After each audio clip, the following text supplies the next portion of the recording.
আচ্ছা, বাড়িতে বসে থাকতে কি সবসময় ভালো লাগে বলো তো? স্পেশালি যখন এরকম একটু হালকা ঝড় বৃষ্টির ওয়েদার থাকে। আমার কিন্তু একদম ভালো লাগে না। আর সেই ভালো লাগা না লাগার জন্যেই আমরা কিন্তু যখনই সময় পাই সন্ধ্যাবেলা বেরিয়ে পড়ি।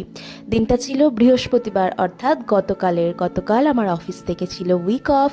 তো সন্ধ্যাবেলা দুজন মিলে বেরিয়ে পড়েছিলাম। আমাদের পাটুলির মোড়েই একটা খুব ভালো মেলা হয়, যেটা প্রায় বছরে হয়তো দুবার মতন হয়। এই মেলার মাঠটা তোমরা সবাই চেনো আশা করি, যারা এই এরিয়ায় আসো যাও বা থাকো। তো যাই হোক, এখানে মেলায় ঢুকে গিয়েছিলাম। বাট জানো তো, মেলাটা কালকেই বুধবার দিনই ফার্স্ট ওপেন হয়েছে। আর বৃষ্টির জন্য এখনো পুরোপুরিভাবে প্রত্যেকটা দোকান বসে ওঠেনি। কিন্তু তার মধ্যেও মেলাটায় ঢুকেই প্রথমেই আমার প্রিয় জায়গাটা পেয়ে গিয়েছিলাম, এই দোকানটা।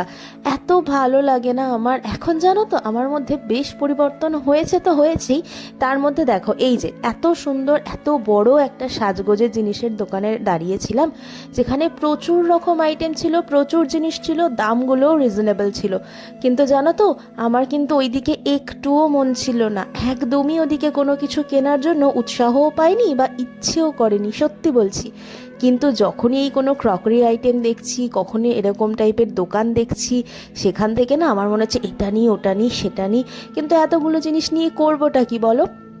তাই জন্য সব কিছু তো নেওয়া সম্ভব নয়, সব দরকারের জিনিসও নয়, কারণ আমি অত গুছিয়ে গুছিয়ে কাজ করতে পারি না বাবু। একটা নেব আর একটা ভাঙবে।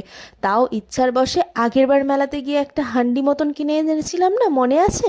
ওই হান্ডিটাও যেন এখনও পড়ে আছে, আমি একটুও ব্যবহার করতে পারিনি।